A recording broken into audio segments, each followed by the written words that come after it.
नमस्कार मेरे सभी प्यारे विद्यार्थियों और साथियों। जैसा कि आप सबकी पॉपुलर डिमांड थी कि इस इंटरव्यू की श्रृंखला को जारी रखिए, इंटरव्यू और लेना चाहते हैं, तो आज मेरे मित्र श्री विनोद कुमार बामी हमारे साथ हैं। मेरे से मिलने आए थे, तो मेरे एक निवेदन पे इन्होंने इंटरव्यू ले राजी हुए। तो आप इसे इंटरव्यू मान सकते हो और पॉडकास्ट भी मान सकते हो। तो सबसे पहले मेरे मित्र श्री विनोद कुमार बामी जी का हमारे YouTube channel crack exam with Arvind में बहुत बहुत स्वागत है। वर्तमान में बीएसएफ के पद पर कार्यरत हैं और भारतीय आर्मी, इंडियन आर्मी के अंदर हैं। तो सबसे पहले आप सभी की तरफ से मैं कहूँगा जय हिंद। तो आपका हमारे चैनल पर बहुत बहुत स्वागत है।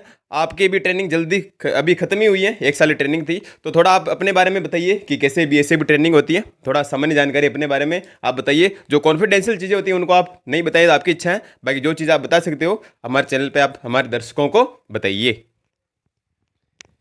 जी सर, जैसे कि आपने बताया, मेरा नाम विनोद कुमार बाम्बी, पास ही गांव है, जय सर के पास में मेरा गांव है। और जैसे हमारा सिलेक्शन हुआ था 7 नवंबर 2022 को, तो फाइनल सिलेक्शन हो गया था हमारा 7 नवंबर 2022।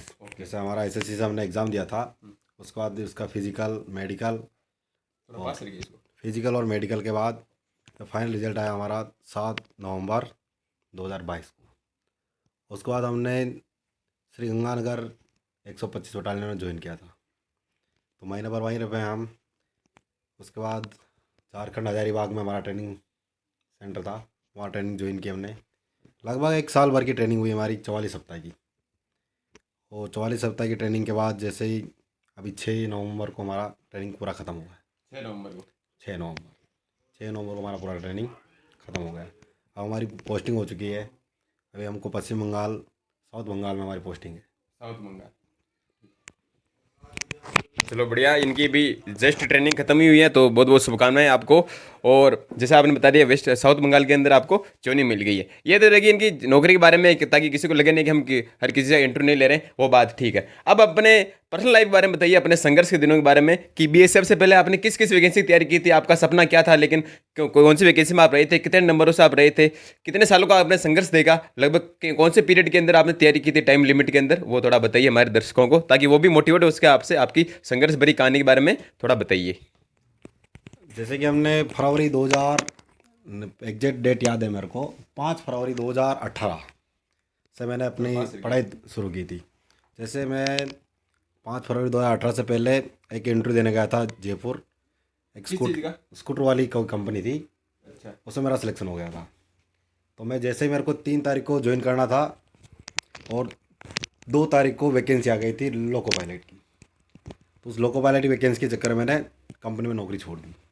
तो सैलरी क्या थी उसकी? उसकी सैलरी कोई 12,000 के समथिंग थी।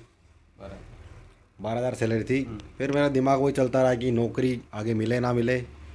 तो अनसमझ में था मैं कि नौकरी या तो वो मिल जाए, या तो नौकरी कर लूँ, या गवर्नमेंट जॉब की तैयारी कर लूँ। तो फिर मैंने वो इंटरव्यू दिया, वो जॉब छोड़ दी। जॉब छोड़ी कब की बात है ये? फरवरी 2018। फिर तैयारी किसी की आपने? फिर मैंने लोको पायलट की तैयारी शुरू कर दी थी। लोको पायलट पॉलिटेक्निक की थी आपने? मैंने पॉलिटेक्निक किया। उसके बाद मैं पॉलिटेक्निक बेस पे गुजरात भी काम करके आया हूँ। कहाँ किया आपने, वो बताइए थोड़ा। पॉलिटेक्निक मैंने गवर्नमेंट पॉलिटेक्निक कॉलेज चित्तौड़गढ़ से, चित्तौड़गढ़ पॉलिटेक्निक कॉलेज चित्तौड़गढ़ से की 3 साल की। और 10वीं तक मैं काटी स्कूल पढ़ा था। उसके बाद सीधे कॉलेज कर ली। उसके बाद 18-16 में कॉलेज कंप्लीट होने के बाद 2 साल कुछ घरेलू प्रॉब्लम के कारण पढ़ाई छोड़ दी थी मैंने। और छोटे मोटे कोचिंग्स पढ़ाया था, जैसे स्कूल में पढ़ाने जाता था मैं। उसके बाद 18 में वैकेंसी आई तो मैं तैयारी शुरू कर दी लोको पायलट की। ठीक, फिर उसका क्या हुआ? लोको पायलट मैंने प्री क्लियर किया, मेंस क्लियर किया, साइकोलॉजी क्लियर किया। साइको में 5 बैटरीज होते हैं, उसमें एक बैटरी में फेल गया, मेमोरी वाला। बाकी उसमें लगभग 1-1.5 नंबर से मैं फाइनल मेरिट से बाहर हो गया। और उसके बाद राजस्थान पुलिस, 2 बार मैंने राजस्थान पुलिस क्लियर किया। 18 और 20 वाली? 20 वाली। इससे मेरा फिजिकल हुआ, लेकिन फाइनल मेरिट दोनों से बाहर हो गया। एसएससी मैंने 2 बार क्लियर की थी। एसएससी 2018 वाली भर्ती में एग्ज़ाम क्लियर किया, उसके बाद फिज़िकल क्लियर किया, लेकिन उस टाइम थोड़ा फिज़िकल कमज़ोर था, तो चेस्ट से बाहर कर दिया मेरे को। 36 है ना? हाँ। जैसे फुलाने में 5 सेंटीमीटर नहीं फुला पाया। तो उस टाइम फौज में जाने का जुनून था, लेकिन फिज़िकल कमज़ोर था, तो इससे बाहर कर दिया था। उसके बाद राजस्थान पुलिस आया, राजस्थान पुलिस में हो गया था, लेकिन उसमें भी 1.625 एग्जैक्ट नंबर याद है मेरे को, उस नंबर से मैं बाहर हो गया था। फिर तैयारी करते। जब पहला एग्ज़ाम में राजस्थान पुलिस से बाहर हुआ तो सबसे ज़्यादा दुख हुआ क्योंकि उसके लिए मैंने बहुत ज़्यादा मेहनत की थी। 2020 वाली 18 वाली? जो 2019 वाली भर्ती थी 19 वाली है ना? उसके लिए मैंने सबसे ज़्यादा मेहनत की थी। और उसके बाद जैसे एग्ज़ाम देते कि फिर बाद में ऐसे बहुत सारे एग्ज़ाम आए, ऐसा कोई एग्ज़ाम नहीं जिसके लिए मैं फिजिकल या मेडिकल देने नहीं गया हूँ। लगभग 8 से 9 एग्ज़ाम मैंने क्लियर किए थे। सारे एग्ज़ाम में लगभग लगभग पास हुए, पर वही 1 नंबर आधे नंबर, 0.25 कभी 0.50 ऐसे नंबर से बाहर हो गए। फिर फाइनली एसएससी का एग्ज़ाम दिया अक्टूबर 2021 में। अक्टूबर 2021? 21 ये भर्ती थी 2021 वाली। जीडी है ना? जीडी, ऐसा ही जीडी के नाम से ये भर्ती हुई थी। अक्टूबर 2021 में इसमें मेरे नंबर आए थे 75 नंबर कितने में से? Out of 100। 100 में से 75? हाँ, पर फिर इसका मई में कुछ ऐसा ही 21-22 मई को मेरा फिजिकल था। फिजिकल जोधपुर हुआ मेरा। जोधपुर फिजिकल पास हो गए। और उसके बाद मेडिकल हुआ था इसका सितंबर अक्टूबर में। जैसे मेडिकल हुआ, मेडिकल बीकानेर हुआ, मेडिकल पास कर गए। उसके बाद फाइनली 7 नवंबर 2022 को इसका फाइनल रिजल्ट आ गया और ज्वाइन कर लिया हमने। और उसके बाद 1 साल बाद वापस ट्रेनिंग करके यहाँ आए। चलो, बहुत बहुत बधाई हो। आप बता रहे थे कि आप में 100 में से 75 नंबर थे, 75 नंबर। मेरिट कौन सी थी आपकी, क्रमांक? मेरिट क्रमांक शायद देख नहीं पाया सर, लेकिन कैटेगरी में शायद ऑल इंडिया में होता नहीं तो? हाँ, ऑल इंडिया में ना? ऑल इंडिया तो में मतलब था, जैसे इसका रिजल्ट है पढ़ा, मैं देख सकता हूँ आपको। चलो कोई बात नहीं, रैंक में तो कोई इशू नहीं इतना। अपन हमारे दर्शक वैसे मान लेंगे, मैं जैसे पूछ रहा था नॉलेज के लिए। बाकी जैसे एसएससी में अपन फॉर्म भरते हैं तो इसमें जैसे कैटेगरी वाइज अलग अलग भरते हैं या सभी एक साथ ही भरते हैं फॉर्म? इसके बारे में थोड़ा बताइए कि फॉर्म भरने की प्रोसेस क्या होती है, फिर इसमें सिलेक्शन कौन सी कैटेगरी के अंदर होता है? जैसे आर्मी के अंदर होता है, जीडी के अंदर, या इसमें अलग अलग पोस्टें होती हैं, बताते हैं ना इसमें? पोस्ट होती उसके है। बारे में थोड़ा बताइए। जैसे अब एसएससी की एग्ज़ाम करवाती है पूरी पैरामिलिट्रीज के। पेरा? पैरामिलिट्री जितने भी एग्ज़ाम होते हैं, जो पैरामिलिट्री पुलिस होती है अच्छा। उसके सारे एग्ज़ाम कराती है एसएससी। उसमें सीआईएसएफ हो गया, एसएसएफ हो गया, सीआरपीएफ हो गया, आईटीबीपी हो गया, असम राइफल्स हो गया, बीएसएफ हो आपको गया। किसमें थे? मेरी पहली चॉइस बीएसएफ थी अच्छा, फिर? और मेरे को पहली चॉइस मिल गई बीएसएफ। वरना जिसका पहली चॉइस में नहीं हो फिर? सेकंड चॉइस मिल जाएगी उसको, जैसे मार्क्स होते हैं वैसे मिल जाती है। अच्छा, मेरिट मार्क्स हाँ, जैसे हमने सारी भर रखी है हाँ। तो उस हिसाब से मिल जाते हैं अपने को। कि आपकी कौन सी रैंक आ रही है, रैंक के हिसाब से। जैसे मैंने जब सबसे पहले प्रायोरिटी देते हैं उसको जो पहली चॉइस होती है उसकी, कि हमने पहली चॉइस भरी, आपके नंबर कितने भी हो। आपने पहले मैंने जैसे मेरे को बीएसएफ पसंद था हाँ। तो मैंने बीएसएफ भरा, पहले मेरे को पहली चॉइस मिल गई। जैसे किसी को एसएसएफ पसंद हो, किसी को सीआईएसएफ पसंद हो, एसएसबी पसंद हो। एसएसएफ का ऐसा है कि एसएसएफ ऑल इंडिया से वैकेंसी होती है। अभी सीआईएसएफ और बाकी बीएसएफ होगा ये स्टेट वाइज होती है। अच्छा, बीएसएफ स्टेट वाइज है? बीएसएफ में भी पर सीटें स्टेट वाइज होती है। जैसे राजस्थान की है तो राजस्थान वाले ही भरेंगे, ठीक है, भरेंगे सभी ऑल इंडिया वाले, लेकिन राजस्थान के बंदों की उनसे कट ऑफ निकलेगी। उसमें फिर कैटेगरी वाइज हो जाता है। आप पूछ रहे थे जैसे कैटेगरी का होता है, इसमें आरक्षण भी मिलता है। तो जैसे आपको आरक्षण मिला हुआ हाँ, जैसे कैटेगरी होता है कैटेगरी से होता है। कट ऑफ कितनी गई थी आपकी? हमारी कट ऑफ गई थी 69 पॉइंट समथिंग ऐसी कुछ।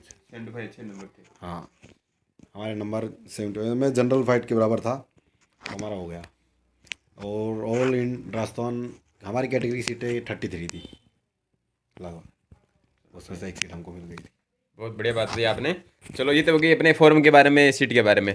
अब आप जैसे तैयारी कर रहे थे तो उस बीच में आपने मित्र भी खोला, कोई और भी काम किया बीच में? कई बार ऐसा मैंने सुना है कि आपने पढ़ाई भी छोड़ दी थी, डिमोटिवेट हो गए थे। फिर उस समय आपने मोटिवेट खुद को कैसे रखा? तकरीबन आप 2018 बता रहे थे, 18 तो 18 भी चला 23, 6 साल लगभग आपने अपने आप को मोटिवेट रखा। तो कैसे रखा? आपके पिताजी क्या करते हैं, आप उसके बारे में थोड़ा बताइए, आप बैकग्राउंड के बारे में। पिताजी खेती करते हैं और बाहर गाड़ी भी चलाते हैं। मोटिवेट तो दोस्तों से मिला, साथ पढ़ने वाले थे। नाम बताओ, एक दो बताना चाहो। एक मेरा बहुत अच्छा दोस्त है रमन कोहली नाम है। जैसे मैं यहाँ से पढ़ने गया भिलवाड़ा तो उससे मुलाकात हुई। वो हमेशा मोटिवेट करता। वो खुद जब तैयारी कर रहा था, वो भी बैंक में असिस्टेंट मैनेजर ऐसा कुछ है पद, 4 सालों के कोऑपरेटिव बैंक में मैनेजर है वो बंदा इतना अच्छा था कि मैं उसके पास खुद नहीं होते हुए भी कुछ खुद बेरोज़गार था, कुछ ना होते हुए मेरे को पढ़ने के लिए और हर समय सपोर्ट करता था। भले उसके पास कुछ नहीं था तो मेरे को पढ़ाने के लिए। और मेरे कुछ दोस्त थे जो मेरे साथ पढ़ते, आज सभी वो नौकरी पे है भगवान की कृपा से। कोई टीचर है, कोई एलडीसी है, कोई बैंक मैनेजर है। उन लोग बहुत सपोर्ट किए मेरे को। और यहाँ से पढ़ाई करने गए तब भी जब जैसे मिले वो दोस्त, सबसे अच्छा सपोर्ट किया उन्होंने। पढ़ने के बारे में, पढ़ना कैसा होता है, हम तो गांव से गए थे, पता नहीं पढ़ना क्या है, क्या नहीं पढ़ना है। फिर हमने एक 6,000 की छोटी सी कोचिंग में ज्वाइन किया था, जो 6,000 दे के हम सीखना चाहते थे कि पढ़ाई कैसे होती है। पर एक्चुअल जो पढ़ाई होती उन दोस्तों से ही सीखा कि कैसा पढ़ना है। तो ऐसा कोई रामबाण हो हमारे दर्शकों को देना चाहिए आप? बिल्कुल सर, रामबाण तो है कि अपने आप को मोटिवेट रखो और हताश नहीं होना कभी किसी भी चीज़ को लेकर। हम भी हताश हो गए थे, जैसे राजस्थान पुलिस में फेल हुआ तो इतना रोया, पूछो मत, पता ही नहीं कितने आंसू निकले। मुझे फिर बताओ। उसके बाद 1-2 दिन दिमाग ख़राब रहा।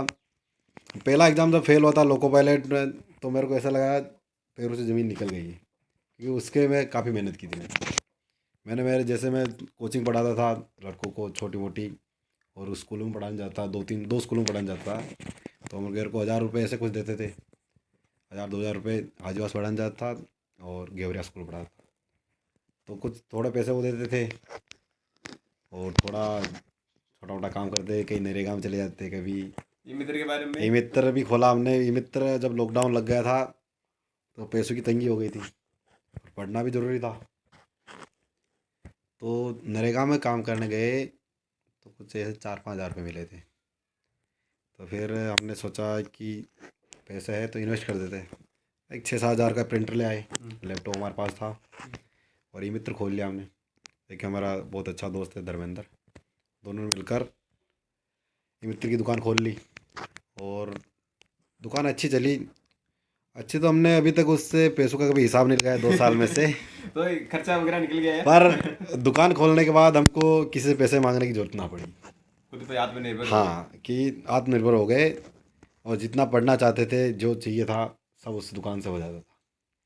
बेईमानी से नहीं, बस ईमानदारी से कमाए उससे पैसे। जितने पैसे मिलने थे, 10-20 रुपये कोई कस्टमर है उससे मतलब हो जाता हमारा गुजारा। और 2 साल में कितने पैसे कमाए उस दुकान से अभी तक पता नहीं, हमने कभी हिसाब तो किया नहीं दुकान का। चल रही दुकान भी? अभी दुकान चल रही है, भगवान की कृपा से अच्छी चलती है दुकान। दुकान खोली, दुकान शायद दुकान का ही रहा जो हम पढ़ बस गए, क्योंकि दुकान और उसका बहुत अच्छा सपोर्ट रहा धर्मेंद्र का, कि मेरे को कभी ऐसा फील नहीं होने दिया कि तो तेरे पास किसी का सपोर्ट नहीं है, पैसे कौन देगा। उस बंदे से मैंने जब मतलब आधी रात को भी मैंने कहा कि पैसे चाहिए 10,000, तो कभी नहीं पूछा उसने कि किस में चाहिए, कभी नहीं पूछा मेरे को। मतलब पैसे चाहिए ले ले। मतलब आज कोई बड़ा भाई भी हो तो 1 बार 2 बार से मना कर देता है, कि या पापा घर पे पापा भी हो तो मना कर देते, लेकिन उसने मेरे को मेरी छोटी छोटी ख्वाहिश पूरी की। जब पढ़ाई करता था तो होती है ख्वाहिशें, जैसे हम बाहर रहते तो घूमने चले गए दोस्तों के साथ। अब दोस्तों के साथ जाए तो थोड़े पैसे खर्च होते ही हैं, तो मेरा ऐसा समझो कि उसने सारा खर्च उठाया मेरा। उसके बाद मेरा छोटा भाई भी है जो वो जॉब करता था। मेरे को पढ़ाने के लिए सबसे ज़्यादा मेहनत इन दोनों ने की, मेरा छोटा भाई राहुल और मेरा दोस्त धर्मेंद्र। शायद ये दोनों ना हो तो शायद मैं नहीं पढ़ पाता, और शायद मैं नौकरी नहीं लग पाता। इन दोनों ने बहुत मेहनत की मेरे पीछे। मेरे छोटे भाई ने अपनी पढ़ाई छोड़ दी मेरे को पढ़ाने के लिए। 1 साल उसने बीएससी कर रखा था, तो भी उसने पढ़ाई छोड़ के मेरे को पढ़ाने के लिए लगा। जॉब की थी शायद, है ना? वो 1 साल जॉब किया था रिलायंस मॉल में। और धर्मेंद्र ने मेरे सारे खर्चे उठाने के लिए अपने खर्चे, कभी मेरे को 1 रुपये का हिसाब नहीं पूछा। और जब मैं ज्वाइन करने जा रहा था तब मैं नौकरी भी लग गया था। पर शायद कोई बड़ा भाई या पापा भी हो तो मतलब जाते हुए के 100 रुपये 50 रुपये देंगे कि वहाँ 500 रुपये निकल जाना। जब मैं अजमेर स्टेशन बैठा था तब उसने मेरे बिना कहे मेरी जेब में 10,000 रुपये ऐसे रख दिए जैसे कि कोई नहीं रख सकता। मतलब अब वो उस पैसों को कभी उसने नहीं पूछा कि यार पैसे तू वापस कब देगा। जिस बंदे ने मेरा 2 से 3 साल तक खर्चा उठाया, और वो बंदा आज भी मेरे से 1 रुपया नहीं मांगता कि मेरे को यार मैंने तेरे पे इतना खर्च किया, इतना खर्च किया। नहीं, बहुत बहुत सही बात कही आपने। ऐसा दोस्त मतलब शायद ही मिले किसी को, बहुत बढ़िया होता है। ये जो इन्होंने दोस्ती की मिसाल दी वो वास्तव में काबिल तारीफ है, और भगवान करे सभी को ऐसा दोस्त मिले। वैसे हालांकि इतने दोस्त ऐसे से कम मिलते हैं लोगों के, क्योंकि आजकल लोग स्वार्थी बहुत हो गए हैं। वो रात गई बात गई टाइप के हो गए, कि मतलब स्वार्थ के समय तो हाँ जी स्वार्थ निकलने के बाद बदल जाते हैं, लेकिन उससे दोस्तों आप बोलना भी नहीं चाहिए, और ताली दोनों हाथों से बजती है, मैं ऐसा मानता हूँ। आपने भी दोस्ती अच्छी निभाई होगी, ऐसा तो नहीं कि उन्होंने निभाई, दोनों हाथ से ताली बजती है। तो बहुत बढ़िया बात कही। और फिर नौकरी लगने के बाद बदलाव क्या हुआ जीवन में, बदलाव तो लोगों के प्रति कैसा बिल्कुल बदलाव हुआ है, बदलाव सर। थोड़ा बताइए। जो लोग हमसे कभी बात नहीं करना चाहते थे वो अब बात करते हैं हमसे, हमारे पास। जैसे इसके अलावा मैंने जैसे कि हमारे गांव माइंस है, उसमें भी काफ़ी ट्राई किया था। उन लोगों ने धक्के लगा के बाहर निकाल दिए, कभी एग्ज़ाम ले के बाहर निकाल दिया, कभी बोला आप क्वालिफिकेशन नहीं इतनी अच्छी है आपकी, आप इतने टैलेंटेड नहीं हो। अब क्या कहते हैं वो? अब जब मैं नौकरी लगने के बाद गया तो बोलते कि अच्छा क्या तूने यहाँ ज्वाइन नहीं किया, यहाँ क्या है धूल मिट्टी में। इनका वो भी ठीक ही था, ज्वाइन नहीं करवाए हमने आपको कि हम कहीं आगे पहुँच गए। जब गए थे तैयारी करने तो लगभग 1-1.5 करोड़ फॉर्म थे लोको पायलट के। हमारे गांव के कुछ लोग या हमारे मित्र ही कहो या हमारे शुभचिंतक, हम तो उनको शुभचिंतक ही मानेंगे, जो हमको बोलते थे कि हो जाएगा 1.5 करोड़ फॉर्म है, उसमें अपना नंबर कहाँ है, बहुत लोग तैयारी कर रहे हैं। हम तो ऐसा ही सोचते हैं हमको तो एक सीट चाहिए, 1.5 करोड़ कितना भी हो, हमको एक अपना एक पोस्ट चाहिए, कहीं ना कहीं से मिल ही जाएगा, तो निकाल लिए। बिल्कुल, बहुत बढ़िया बात की इन्होंने। और होना ये चाहिए स्ट्रेटजी अपने दिमाग में कि अपने केवल एक सीट निकालनी है, चाहे सीटें 200 हो, चाहे 500, चाहे 1000 हो, चाहे 50,000 हो, अपनी सीट केवल एक चाहिए, बाकी सीट को अपने काउंट वैसे भी नहीं करना। बाकी 1.5 करोड़ हो चाहे कितने हो, पढ़ने वाले मैं मानता हूँ गिनती वाले होते हैं, वो तो केवल संख्या होती है, एक नंबर्स होता है कितने लोगों ने फॉर्म भरा, भाई पढ़ने वाले उनमें से आधे ही रहते हैं, जहाँ तक मुझे अनुमान है। ठीक, और कोई अपने बारे में आप ऐसा कोई वाक्य जो आपको याद आ रहा हो कि जिसमें लाइफ चेंजिंग की हो आपकी, आपका सोचने नजरिया बदला हो, ऐसा कोई वाक्य अगर आपको याद आ रहा हो तो हमारे दर्शकों को आप बता सकते हैं। ऐसे तो बहुत से वाक्य हुए हैं कोई हमारे छोटा साथ। एक वाक्य हो तो हमारे और दर्शक भी आपसे जाने कैसे भी कुछ हो सकता है जीवन में व्यक्ति हाँ, के, बताइए। हो सकता है जैसे मैं बताया कि हमारे गांव में माइंस है, माइंस वालों ने नहीं लगाया हमको, तो उस चक्कर में हम लगभग 2016 मेरा डिप्लोमा क्लियर हो गया था, पॉलिटेक्निक पॉलिटेक्निक हो गया था। ब्रांच कौन सी थी आपकी? इलेक्ट्रिकल ब्रांच में मैंने पॉलिटेक्निक किया था। उसके बाद मैं नौकरी के लिए जैसे लोग घूमते हैं ना कि मेरे को कहीं ना कहीं कुछ भी नौकरी मिल जाए, तो वैसे मैं भी घूमता था। अच्छा। मैंने नौकरी के लिए गुजरात, हरियाणा, गुड़गांव, दिल्ली, जयपुर, लगभग राजस्थान के हर ज़िले में इंटरव्यू देने गया था। फिर क्या हुआ? कहीं नौकरी मिल जाती थी, कहीं किसी को क्वालिफिकेशन कम लगती थी, किसी को एक्सपीरियंस चाहिए होता। अब बिना नौकरी दिए कौन किसके पास एक्सपीरियंस होता है, कोई बोलता है एक्सपीरियंस नहीं है आपके पास। तो फिर 1-2 साल तक तो माइंड में ऐसा ही सेट था कि हमने कर रखा है इलेक्ट्रिकल में डिप्लोमा और हमको इसी फील्ड में नौकरी करना है, क्योंकि हमने इसमें अपना 3 साल लगाया है। टाइम तो और होता है पैसा सभी का दोनों कि मतलब कि जिन हमने जिस फील्ड में अपना टाइम बिगाड़ा है तो उसी में नौकरी करूँ मैं। सही बात। तो मेरा भी ऐसा ही था कि मैंने 3 साल इसमें नौकरी डिप्लोमा किया, तो मैं नौकरी उसी में करूँ। फिर धीरे धीरे पता लगने लगा कि नौकरी कोई सी भी हो कर लो, बेरोजगारी दोनों बेरोजगारी से अच्छा है कि नौकरी कर लो, कि आप जिस फील्ड के लिए आपको जो चाहिए वो नहीं मिलेगा, जो अपने लिए सही होगा वही मिलेगा, जो आप चाहते हो तो कभी नहीं मिलता है। तो फिर बाद में छोड़ दिया मैंने डिप्लोमा वाला, है कि याद ही नहीं किया डिप्लोमा है कि नहीं है जो डिप्लोमा। मिल जाए नौकरी पहले वो कर। फिर मैंने गवर्नमेंट जॉब की तैयारी शुरू की। मैं ऐसा नहीं कि मेरे को डिप्लोमा है, मैं केवल एक ही वक्त गवर्नमेंट जॉब, अब गवर्नमेंट जॉब कोई भी हो सकती है, तो गवर्नमेंट जॉब की तैयारी करने लगे। उस बीच में मैंने ग्रेजुएशन भी बाद में कंप्लीट की, जब मैं तैयारी करना उसके बाद मैंने ग्रेजुएशन कंप्लीट किया था 2018 में। मैंने 2 साल में बताया कि 2 साल में बिल्कुल बेरोजगार और पढ़ाई वगैरह सब छोड़ दिए थे। ग्रेजुएशन भी उसी दौरान की मैंने। और कितने घंटे पढ़ते थे आप? पढ़ाई तो सर बात ऐसा ना कि पढ़ाई तो जब सारे काम से फ्री हो जाते हैं हम लोग, कि क्योंकि पढ़ना ऐसा नहीं है कि आप 12 घंटे या 24 घंटे पढ़ने लग जाओ और मन ना हो आपको पढ़ने का, फिर उस पढ़ाई का कोई मतलब नहीं है। मन लगा के पढ़ो ना। जब सब अपने काम से फ्री हो जाए, जैसे कि हमारा मन कर रहा खाना खा ले, घूम ले, कुछ देख ले, तो वो सारे काम फ्री होने के बाद ही मैं पढ़ता था। ऐसा नहीं कि मैं मन कर रहा है बाहर घूमने जाऊँ उसके बाद ज़बरदस्ती किताबें लेके बैठ रहा हूँ, तो ना मन पढ़ने में लगा, ना वो काम भी नहीं होगा जो मैं बाहर घूमने जाना चाहता हूँ या कुछ अलग काम करना चाहता हूँ। और पढ़ाई तो होनी है ही नहीं वैसे भी, क्योंकि माइंड स्थिर होगा तो पढ़ाई होगी। तो ऐसे करके मैं 24 घंटे में से लगभग 6-7 घंटे पढ़ लेता था।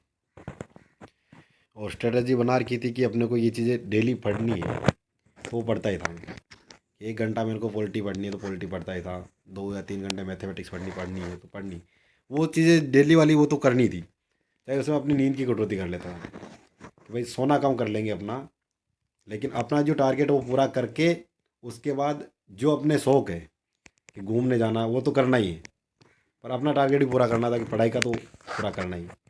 नींद भले कम मिल जाए, और किस्मत ने ऐसा साथ दिया कि अब नींद आती नहीं है, क्योंकि ऐसी नौकरी मिली कि अब नींद का कोई काम रहा नहीं इसमें। 24 घंटे में ड्यूटी है। हाँ। चलो बहुत बढ़िया संघर्ष भरी कहानी आपने बताई। बाकी बीएसएफ की नौकरी टफ कितनी होती है? जी सर, बीएसएफ की नौकरी ऐसा कहे तो जैसे पूरी पैरा मिलिट्री है उसमें से सबसे टफेस्ट नौकरी है बीएसएफ, क्योंकि आपको 12 घंटे अलर्ट रहना पड़ेगा। जैसे आपकी ड्यूटी है तो अलर्टनेस पूरी, क्योंकि आप ना सो सकते हो ना बैठ सकते हो, और ड्यूटी आपको हमेशा सटीकता से देनी पड़ती है। ऐसा नहीं है कि आप बैठ गए या ड्यूटी गए नहीं गए, ड्यूटी जाना कंपलसरी है। नियम प्रोटोकॉल कितने टफ होते हैं वहाँ पे? टफेस्ट होता है, हर नियम तोड़ने पर आपको सजा है पूरी, मतलब माफ़ी खाना कोई नहीं है। होते ना कोई छोटी मोटी गलती करते माफ़, उसमें माफ़ी खाना नहीं है, पनिशमेंट मिलती होगी। पनिशमेंट है। छोटी से छोटी गलती के लिए पनिशमेंट है, बड़ी से बड़ी गलती के लिए पनिशमेंट है, मतलब माफ़ी खाने का काम ही नहीं है। इसलिए मतलब 0 टॉलरेंस, गलती का कोई माफ़ी खाना नहीं है। हाँ। चलो बहुत बढ़िया, आपने अपना कीमती समय दिया, और मैं चाहूँगा कि हमारे दर्शक इस इंटरव्यू देखें और आपसे मोटिवेट हो, और बहुत बहुत बधाई हो आपको, आपने अपने लक्ष्य को प्राप्त किया, और हमारे देश भारत माता की आप सेवा ऐसे करते रहिए। जय हिंद, जय भारत, बहुत बहुत धन्यवाद।